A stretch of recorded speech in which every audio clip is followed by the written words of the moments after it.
Hello, everyone. Welcome back to the world's most fantastic podcast. It's Uncanny Tracks covering the John Hickman Fantastic Four run.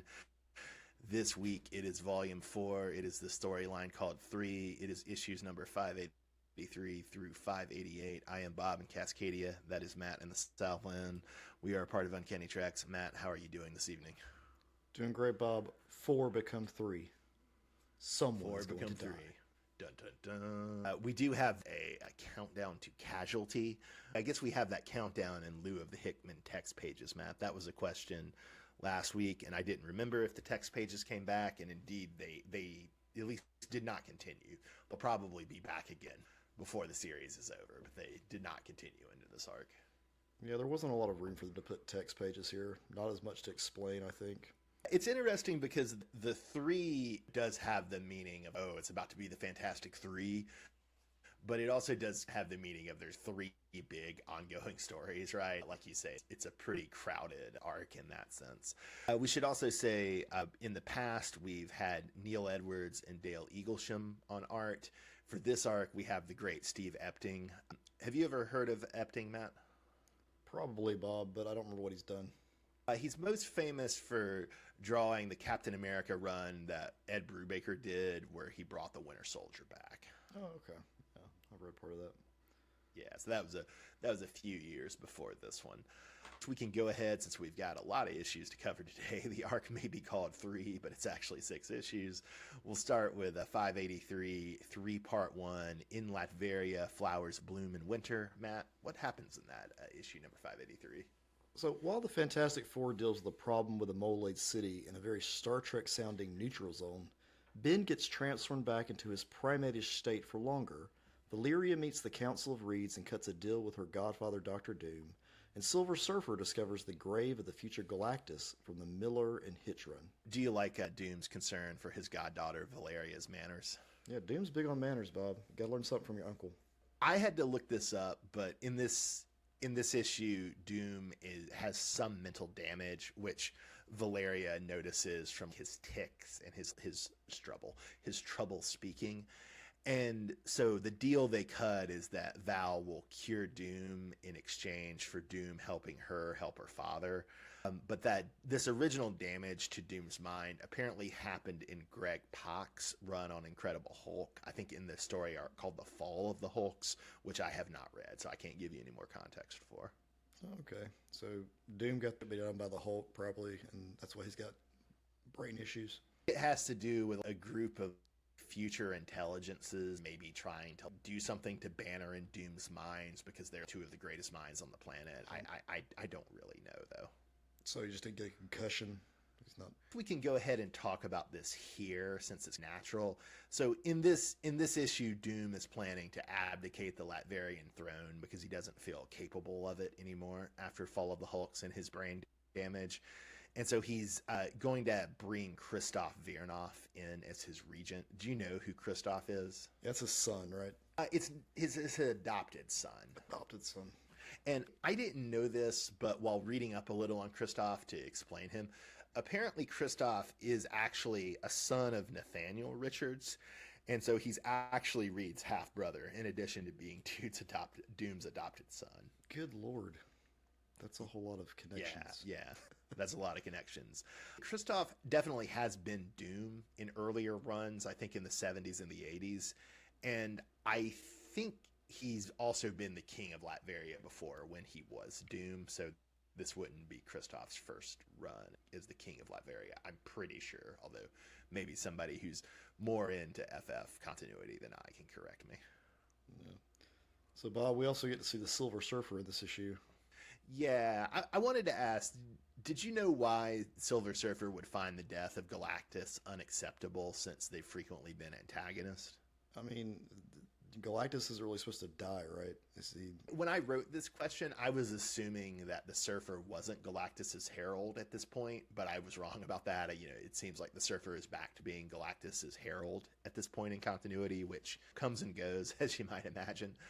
But like you're saying, Galactus is supposed to be a universal constant, like death. And so even though the Surfer is horrified by what Galactus does and what he's helped Galactus do, he also thinks that it's an inevitability and that he has to exist in some form. Does that make sense? Yeah, it makes perfect sense. So, I mean, how can he be dead? They didn't answer, which they eventually get an answer, I think. Yeah. Anything yeah. involving Well, New and World also, doesn't work for me. well, we also get an answer too, right? Because I believe the answer that we get later is basically just an explanation of the plot of the Miller Hitch run. So, Right, which but I'm still just anytime they mention New World, my brain shuts down a little bit. that's exactly what mine does. We are of accord with that. Okay, I'm glad we're still on that same page because I don't know what's going on with New World. Did I complain to you last week about I tried to read the Miller Hitch run? I think you did, yeah. The first or second page of the second issue, they're doing social Darwinism. Man, it's like Reed Richards going to get out his calipers and start doing phrenology next. Like, what? I don't want to read this. Yeah, that's something to avoid. There's a cool image of a dead Galactus. That's about all it has going for it. That actually is a cool image. You've got to give it to him. You got to give it to him for that. Although, maybe that image might be a Hickman creation. Galactus dies in the Miller Hitch run, but does Reed bury him in the Miller Hitch run? I don't know. Good point. So maybe we can save face with this dead Galactus thing by saying that, this was actually a Hickman creation. Now we have to go back and look, Bob. Thanks for that. Nah. I'm just gonna pretend, Matt. I'm just gonna pretend. It's America in 2024. Reality can be whatever I want it to be. All right, Bob. So let's move on to the next issue. All right, number 584, 3, part 2. Congratulations, Mr. Grimm. You're handsome again. Matt, what happens in 584? Yeah, so Ben takes the cure that we mentioned in the last volume and hangs out with Johnny, Sue. Sue has a tense encounter with Emma Frost, and Reed has an even tenser encounter with Silver Surfer and his master. Matt, do you want to itemize Ben and Johnny's day out for us? Yeah, so Ben and Johnny go on this day out, human Ben now. They go to a Giants versus Eagles game. They have dinner with Stan Lee and Jack Kirby, who are supposed to be old friends. They play poker with Captain America, Hawkeye, Spider-Man. And then they discover that the Yancey Street gang is now made up of busted former .com executives. And eventually Ben gets it on with his on-again, off-again girlfriend, Alicia. So, good times. Yeah, I did a little research trying to figure out what the status of Ben and Alicia's relationship was at this point, and I think they're not together at this point, but I'm really not sure.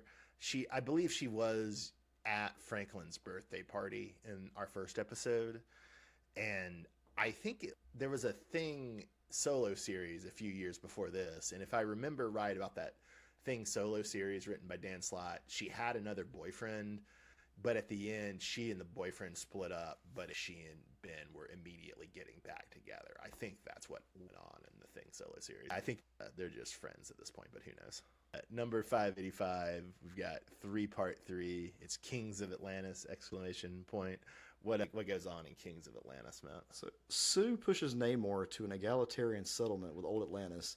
Reed must travel with Galactus. Human Ben teaches the Future Foundation kids a lesson in the limits of smart. And Annihilus' followers prepare to storm the Baxter Building to return to the negative zone. Well, we finally get that explanation of Future Galactus and New Earth, Bob, as Reed explains it to present-day Galactus. Yeah.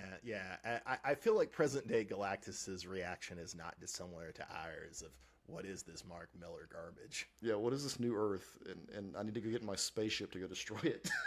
Yeah, I never thought I would endorse destroying or eating a world, Matt, but that was before I met New Earth. I mean, maybe this is just a way to get New Earth off the map, because it was very annoying. I just don't like New Earth. And Galactus' spaceship, what the hell is up with that thing? It looks like it's made by like 2-year-olds. It's like an erector set. It's at a size and dimension that strains your puny human mind. Galactus instructing Reed to attend him is very cool, very masterly. And I also really do like how this arc as a whole in this issue kind of just do like the Fantastic Four. It's always like one thing after another, right? So Reed isn't even going to get to see Ben in his human form. He'll get to see him next year, but he won't get to see him in his human form this year. It's sad. Epting does a good job of showing Reed be moved when Johnny tells him that he's in the human form. Oh, yeah. It's just kind of strange that Ben chose this time, but I guess things were okay until, well, not really, because Sue was leaving. I don't know. But I mean, why did Ben decide to take it now? Well, because nothing was going on. And Sue's always going to be going and doing things, and Reed's always going to be locked in his lab. It's not. Just seems like there was a lot going on. He should have just chilled with that for a minute. Yeah, but there was nothing going on in the prior issue. They just spent the whole day out. Yeah. I do like how Hickman has structured this arc. He's slowly stripping away the FF to the point where really it's just Johnny left. Sue's negotiating with Namor. Reed is going with Galactus. Ben is human. I wonder how. I don't know how it would feel to read this not knowing that the Human Torch is, spoilers, going to die. It was a pretty covered thing back in comics media when this happened. And so when I read this run a few years ago, I was aware that Human Torch was the one who was going to die. Okay. I guessed him in the last episode we recorded, but I really had no idea. I just assumed he would be the one to go. He's kind of the most annoying of the four. Yeah, in a certain way, he seems like the one who Hickman is least interested in. Even though he does give him good stuff, he seems like the one Hickman's least interested in. I also, speaking of the Reed and Galactus exchanges, I really did enjoy Reed Richards' "We have to talk about your son." and also Galactus really booking it out of the solar system because he's scared of Franklin. That's a great touch. Well, Bob, Namor does some crazy shit in this episode, in this comic. Yeah, so in this issue, he betrays Sue. He's been lying to her and pretending to begrudgingly agree with her deals, and he just straight up murders the Fish King with his trident in front of her. I was not really surprised by this, Bob. Namor is like a really good reality TV star, and you can't trust him. He just really wants to win, and he's charming in his assholery, so he's got that going for him. Matt, what you're saying is that we should rename the Sue Storm sections of the story like Real Monarchs of Atlantis or Real Housewives of Atlantis. Oh yeah, that'd be. I would totally watch something like that. They should just put Submariner on Big Brother and see if he lasts. Well, Matt, I think we have a theme line for issue 586, which is 3 part 4. It's called World Eater, and the theme line is Galactus says about New Earth, who tests God and does not wager their life, which I really liked. Yeah. So the Fantastic Four face down gods, or at least old races, as Galactus begins consuming New Earth. Sue holds a bubble to prevent Namor's elimination of the old Atlanteans, and Johnny tries to stop Annihilus' bugs. So, were you surprised / did you buy Namor's explanation for his treachery toward the old Atlanteans? I didn't. I didn't buy it, but the idea was that Sue was supposed to be a sacrifice for them based on their old ways. I kind of just think that maybe that was true of them a long time ago, but not now. I agree with them. I think Namor just did it because he wanted to make a power move, and this was a way to get Sue on his side. He sees Sue. Yeah, he thinks Sue is going to be there, some sort of like Fisher King or sacrificial victim or deposed monarch for a ritual or something. And also he just says that the Atlanteans destroyed all written records of these old Atlantean races, but the oral history of them has been passed down king to king. And so Namor says that they were treacherous, destructive, unreasonable people in years past before they got banished under the ice. It sounds like Namor though.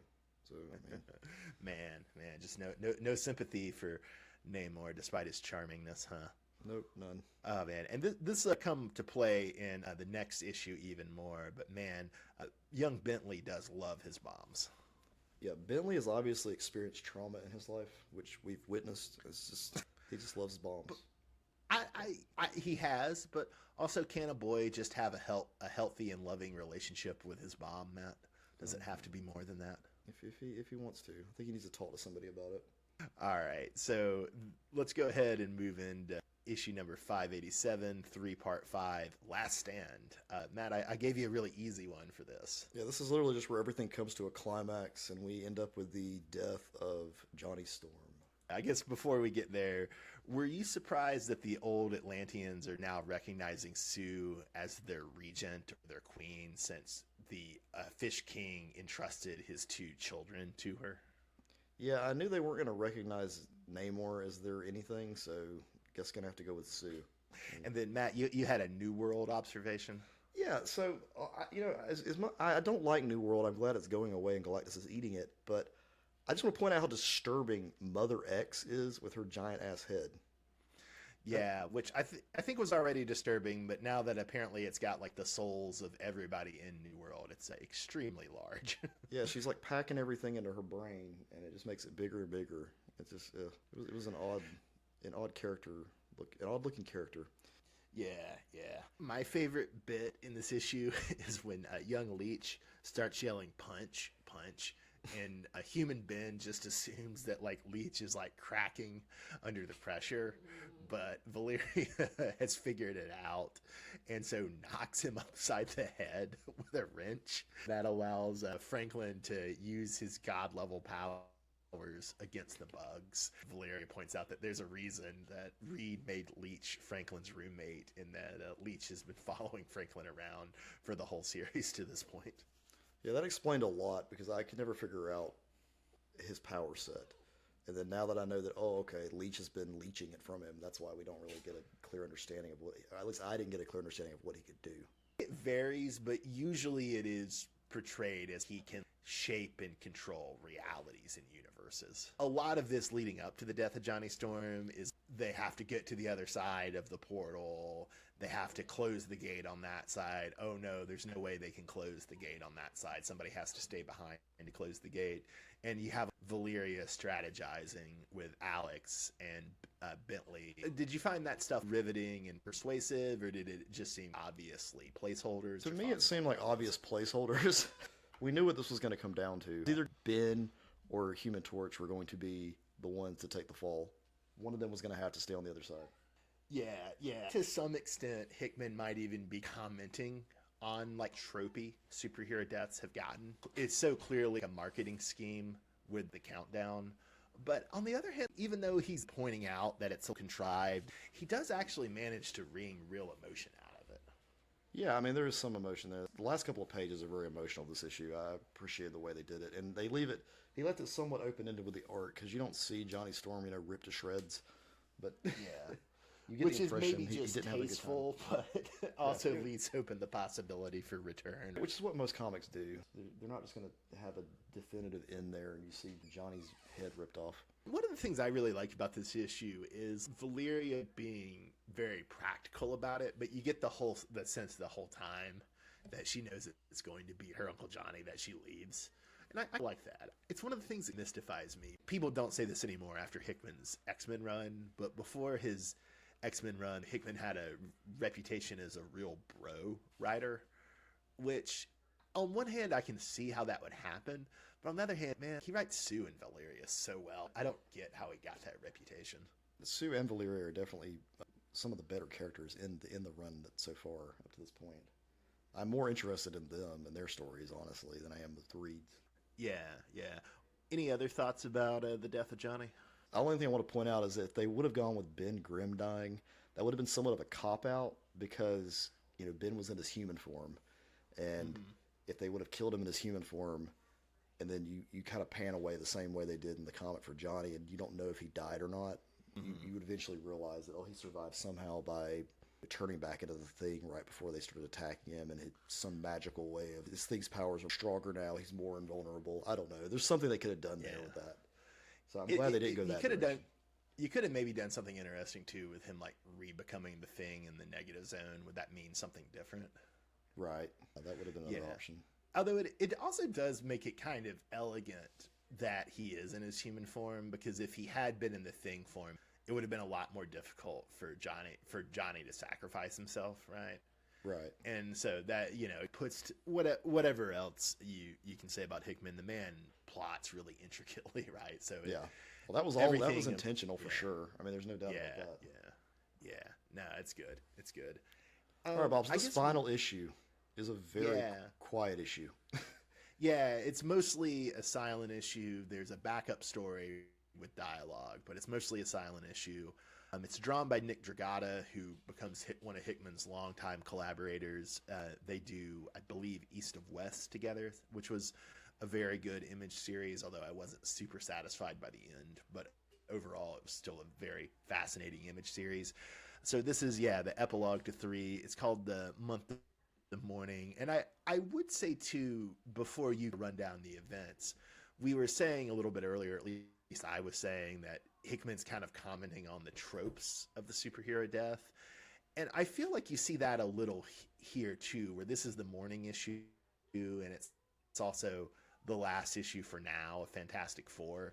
And so he just supercharges all of the events that you expect out of a superhero funeral, morning period in superhero comics. He condenses it into one issue, but he also takes away the dialogue, which maybe is to make it seem less cliched, and it just lets Dragata's like beautiful art, beautiful acting carry it instead of the dialogue, which is an interesting choice. Right.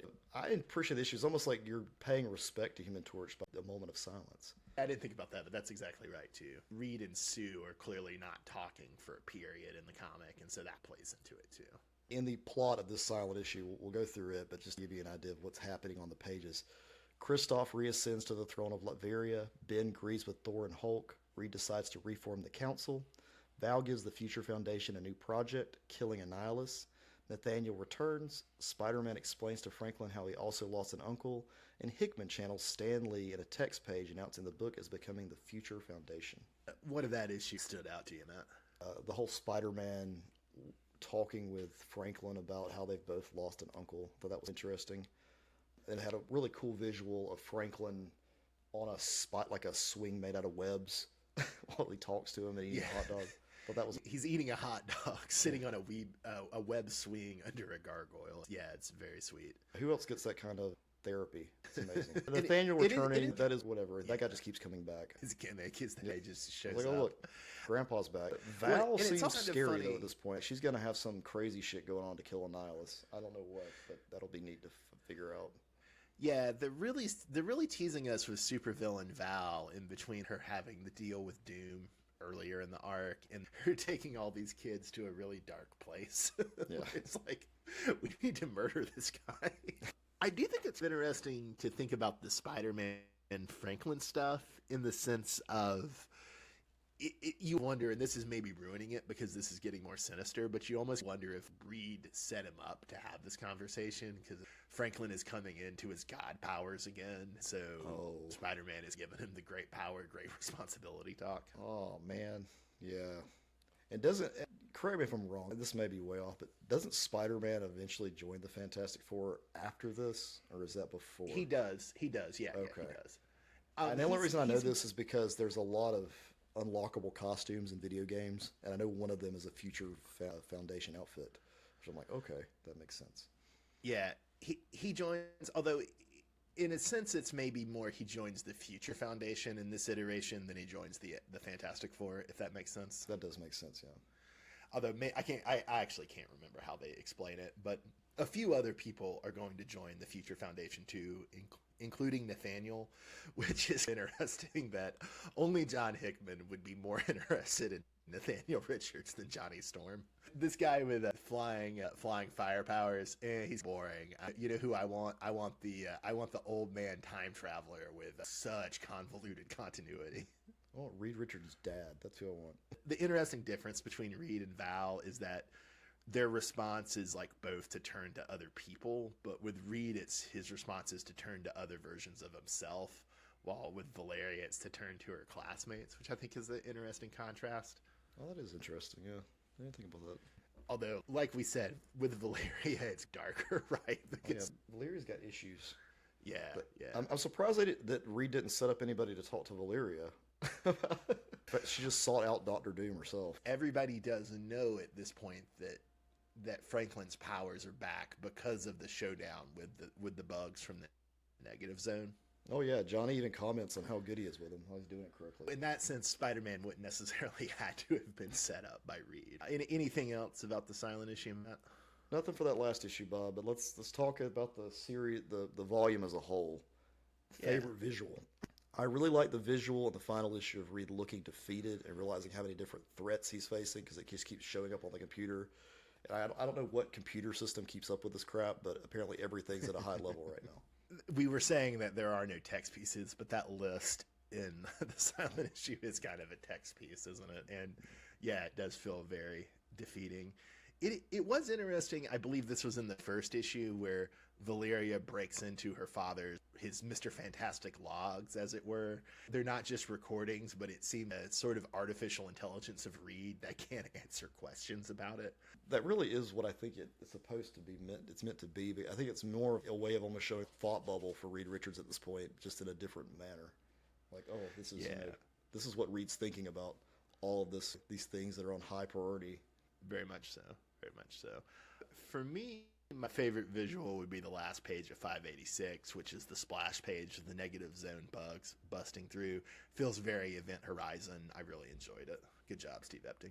Bob, when it comes to favorite dialogue, I already mentioned this once, but it's when Franklin and human Ben Grimm and Johnny Storm are all trying to fight off the bugs, and they have this one page splash. It looks amazing of all three characters doing their power thing, or well, in this case, Ben has a gun, but everybody's doing something, and Franklin's using his powers, and then Johnny says, "That's it, Franklin. You're doing just fine." That was almost like the last words he needed to hear before he died. Good uncle nephew time. My favorite also was Johnny, but it was a scene we skipped over just because I want to talk about it here. But in the issue, I believe it was 583, was it? No, 584. In the issue where Ben takes the kid's serum to cure him for the week a year, at first he's like, it didn't work. And Johnny's, oh God, Ben, it's even worse. It's even worse. And Ben looks into a mirror and sees himself and gets furious. It's so funny. Johnny's such an all the time. I don't know. It's one of those, it's a good job, and it's sometimes hard to strike the right balance, but it's really mean, but also really funny. Bob, my favorite issue of this volume is issue 587. That's the climactic issue where everything goes down. That's the best issue of this, in my opinion. It's a great issue. It's a great issue. Very, very few superheroes get a death as cool as the Human Torch. And then I'll say, though, I really like 58. As much as I like Steve Epting's art, I think I like Nick Dragata's art better. And just watching Dragata's acting, having to carry the issue, I thought was very powerful. Now, Bob, my favorite character this week, though, is going to go to Sue because of how she's handling the whole thing with Atlantis and with Namor, putting Namor in his place. Yeah, it is interesting. We made the connection earlier about the similarities in handling Sue here, and then in handling Storm in Sword and X-Men Red under the Hickman era. But we definitely see some differences too, and ultimately I would have to say Hickman writing Sue as Queen is proving to be more satisfying than Al Ewing writing Storm as Queen. Now, Bob, I guess we did not choose a favorite character last week. I didn't say my favorite character for this week, so I'll give it to Ben. He gets so much pathos this week between being human, between losing his best friend. So I'll give it to Ben this week. Now, Bob, last week I think we didn't do a favorite character, so we need to go back and do that. Yeah, we totally forgot. So who was your favorite character for last week, man? I'm just going to go with crazy Nathaniel Richards. That dude's just crazy in that last volume. So not the Nathaniel Richards who returns at the end of our last issue, but the evil, hunting, crazy Nathaniel Richards. Yes. And then I'll go with College Doom. I love that College Doom is a Nietzschean. I love that College Doom is basically just Doom, but a little younger. It's great. All right, Bob. So where does this take us now? All right, so, like the kind of lengthy Stan Lee-inspired text piece at the end of 588 says, which is also a funny implicit joke between having a silent issue and then having a verbose Stan Lee-style text page.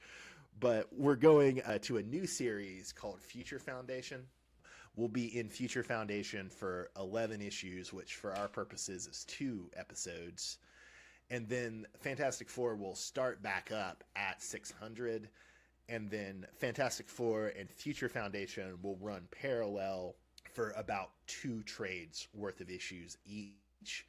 So I think ideally you're supposed to read the issues interspersed, but I think we'll just read the Fantastic Four trade, then the Future Foundation trade. And I believe that works as well. That's how I read it a few years ago, but that's all way far in the future, building a foundation for the future, if you will.